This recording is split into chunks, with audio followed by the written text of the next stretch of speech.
Have you guys ever thought about marking your own queens?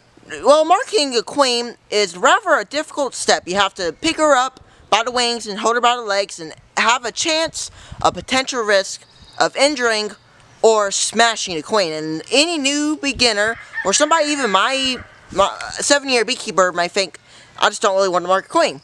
But if I told you there is a certain thing I like to use for marking a queen, and this is a tool I think every beekeeper needs to have whenever they're a beekeeper for marking their queens. Well, hi everyone, Grayson here from Wildwood's Honeybee Farms, and today I want to share with you a tool for beekeeping to mark your queens that I think every beekeeper should have in their beekeeping equipment status. And this is a queen catcher. So, this thing has been around for quite some time, I think.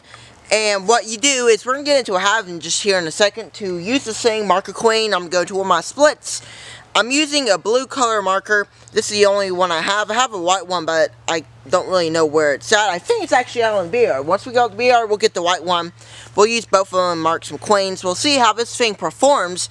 I've used this for a couple of my queen marking, and it works fantastic. It works fantastic, and I really like this little thing here. And the reason why I think every beekeeper should have it is because you see a lot of beekeepers use this thing. And why is that? Well, I'm going to show you how to use it, but what you do is on your frame, you'll take this thing, put it to your frame where the queen is, push this little lever back. This is like a queen excluder, but all the bees can go through, but the queen can't. So then if there's some bees in here, let them go out, leave it for about a minute or two. Then it has this little lever right here. You push this thing up and pin the queen. You take your marker and you mark right on the dab on her little abdomen. And there you go. That's how you mark a queen with the queen catcher. Of course, you can do it the hard way, but I think a queen catcher is a pretty cool thing. I forgot the exact name. I'll leave this little thing in the description. I'm not being promoted for it, but I just really want to share with you guys a few things for marking your queens. Let's go ahead and get into the BR and let's mark some queens. This is a nuke that has a queen in it, and I'm going to try to mark her. This is a queen from last year, and this is just some undrawn foundation. They're drawing this out. And this is like a 2-frame slab. I think it's like a 2-frame split. But there's a lot of bees in here. But let me try to get my queen catcher out. We're going to set it off to the side. We also got a blue marker. Like I said, intro, that's the only one I really have. I also, somewhere around here it is, it's over here. I found this is a white marker. I don't know which one we're going to use. Tell me in the comments, which is which, because I already forgot. I forgot if white is for 22 or, either way. It doesn't matter to me, because I'm not selling these queens. Look at that gorgeous frame of brood. That's just great. Don't see my queen here. She's probably going to be on the next frame. But I also added this frame.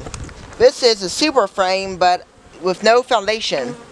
And there's some eggs all in here. There's all eggs. And it's been on here for about 72 hours. It really hasn't been on here for too long. So I'm guessing the queen's going to be on this frame because she ain't on the other frame.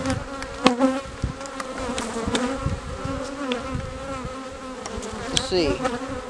Here she is. We have our queen. Kind of thought she'd be on this frame. You gotta let her get into a good spot. She's on the edge of the frame. That ain't really a good spot to cage her. Here we go.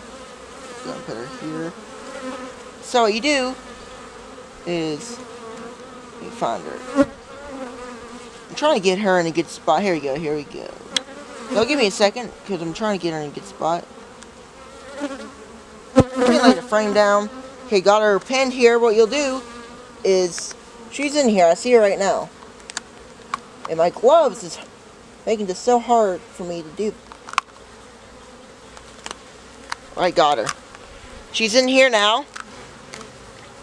She's in here, and I don't think the camera can see, but well, a lot of times I'll just blow into her and I'll get all the bees to get out of here because they sometimes get aggravating and get in the way for my marking.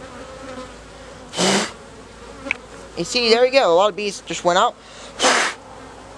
So, like, the bees just sometimes get aggravated in here and they just walk out. Sometimes it takes a second. to get like the bees to come out, because for some reason they weren't staying there because the queen's in here. Like, you know, it's just how it goes. See, like now the bees are trying to get out, and they'll eventually come out. Of course, I could mark her while the bees are in here, but sometimes that just gets aggravating. Well, we'll just go ahead and mark her. Let's go ahead and get our pin ready. Put the marker pin here.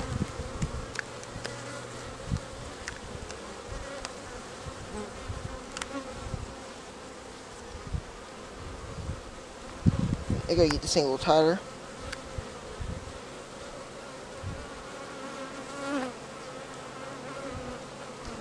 So keep her pinned.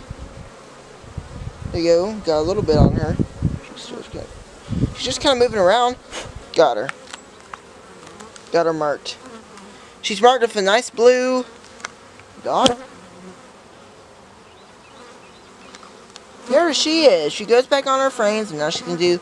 She has a blue dot on her now. She's easier to see. And that's how you mark a queen. And it takes me about 2 minutes to do it. It's so much more easier than picking her up. Man, that was hard, but we did it. The only thing that's really hard about this, folks, is it's like whenever you have gloves on, it is really difficult to get that marker on her. You know, it's just really, that sometimes happens, but you know, we did it. Got it there. Now let's put this frame back in and call it a day. Well, folks, that was very interesting and fun to get into a hive and show you guys how to mark a queen with that queen catcher that I have. And like I said, it's really an important tool. It's a good tool to have on hand. Maybe you're nervous about, you know, picking up a queen and marking her, and you don't want to do that. Get that queen catcher. It's really simple. But before we leave on, I want to let you guys know that on June 5th at 7 p.m. Central Time, we are going to be having Bob Beanie on another live chat. We know we had him on about 5 months ago, and there were so many people watching that live, or you know, watched it afterwards, and they weren't able to watch it. So please join us 7 p.m. Central tonight. Today is Monday, June 5th, so tonight at 7 p.m. Central, 8 Eastern, we're going to be having Bob Benny for a Q&A video for a live chat. So you guys make sure to join in and chat, and also, if you want to, while you're watching this video, you can put a question in, and I'll make that my first priority to answer that question. But if you're watching this video afterwards, it's no use, don't ask a question, because we're not going to be able to answer it since it's afterwards. And I don't know when this video is going to be uploaded. I'm going to try to get it out today, though. But if you guys enjoyed, go ahead and give me a thumbs up. And like I said, if you're watching this afterwards, go ahead and check out the live stream. Anyway, you'll learn something. There's always something new to learn with Bob. But make sure you guys go ahead and like this video, and we'll catch you guys on the next beekeeping video.